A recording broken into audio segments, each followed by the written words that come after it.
Okay, it looks like I ended up with a bunch of thinner stocks for Wednesday, FOMC day, as far as the watch list goes. But here goes. I'll show you why I'm looking at these. OMER. First of all, pretty nice 3-day rally, and then sellers finally came in on Tuesday. But in after hours, this thing is trading. Let me double check.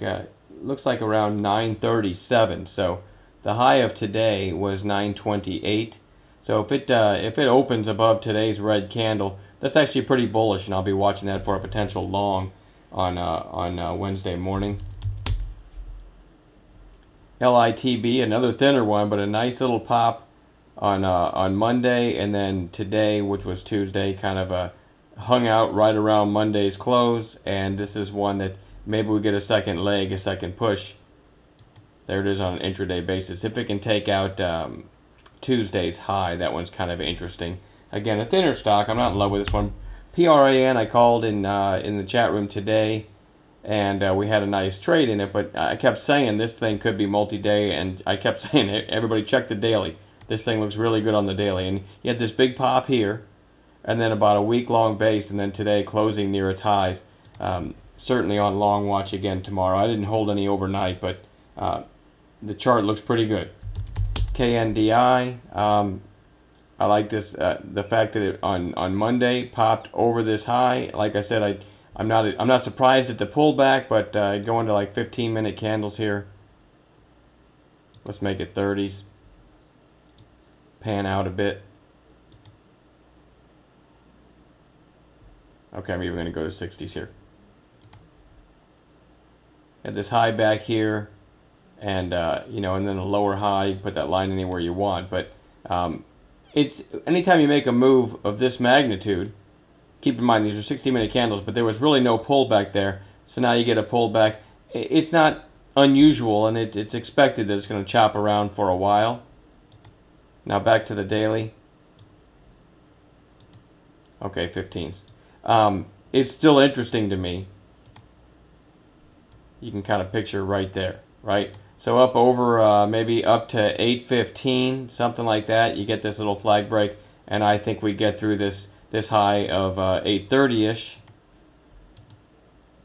And you get above that, and you've got another catalyst here, and then so I still think this thing is pretty much up from here, but you never know. I'm not really a swing trader, so I don't own any right now, but still looking for an intraday long on Wednesday.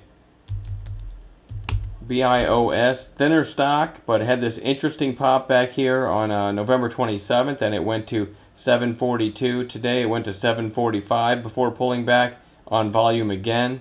So BIOS, I don't know anything about this one, but it's certainly worth watching for a potential long. On Wednesday, PLUG, crazy move, pullback, and then now it's pulled back for a couple days down to the 8-day moving average. This might be putting in a lower high here. I'll be watching that for a potential bounce play entry. And again, when I talk about bounce plays, generally I look for a couple things. One, a gap down and then a break of its early high, maybe the break of 5-minute high. Or two, just a narrow range for a few hours, right? And then a high of day break, preferably in the afternoon. Generally, you get a nice pop on something like that too on a daily chart that looks like this. In other words, a chart that's had recent passion. RVLT, not in love with this one, but I like the volume on Monday, and it challenged the highs from early November.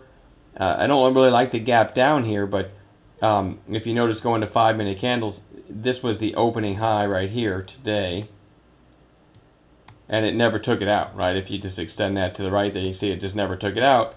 If we get an open around here, around this price tomorrow, and then a range for a while, a high of day break, a lot of times when you get a move like this, and then you get an afternoon high of day break, a day or two later, they like to pile in and chase that one. So if we have it on a chart, we can get in and sell to the chaser. So I say this in a lot of my videos, it doesn't cost you anything to have it on a chart. OPK, just another red day. This is one that hasn't broken its early high since it started this plunge here. You've got a little tail through the 200-day. I still want to watch this. If you go to 15-minute candles here, you'll see what I'm talking about. I'll put some lines. This was the beginning. This was the, these are 15-minute candles. So this is the opening 15-minute high here, whatever that was, 4 or 5 days ago. And you notice if you extended across, it never broke it. Same thing with the day after that. There's the opening 15-minute high. Again, again, and again. So you do not have an afternoon high of day break. If you get that in OPK, I bet you get a nice pop. So that, again, that's kind of the only thing I'm looking for in it. And if it doesn't do that, I probably won't trade it. But it is interesting down here, this many days in a row down to the 200-day. If I'm short this thing from anywhere, any one of these couple days, I'm going to consider covering, down here at the 200-day, especially if it starts to show some strength. So that's where the long trade can come from. And CYTR, crazy strong move here, and now you've got 3 red days. I really think this needs to come down to the 8-day, but same scenario, right? If we get a narrow range break, if it's early high, preferably in the afternoon, might get a nice trade in CYTR. And I'm going to leave it at that. That's enough of a list. I will remind everybody, Wednesday is FOMC day at 2 o'clock. The FOMC decision comes out. And generally you have chaos after that. I'm not a big fan of trading after that. And then leading into that for an hour or two, usually it's really dead too. So it's imperative that we work together in the chat room tomorrow and try to find some morning trades so we can make our money and probably be done for the day. I may try to trade after the FOMC, after things settle down for a bit, but generally I try to get my trading done on FOMC day in the first couple hours. All right, we will talk to you guys tomorrow.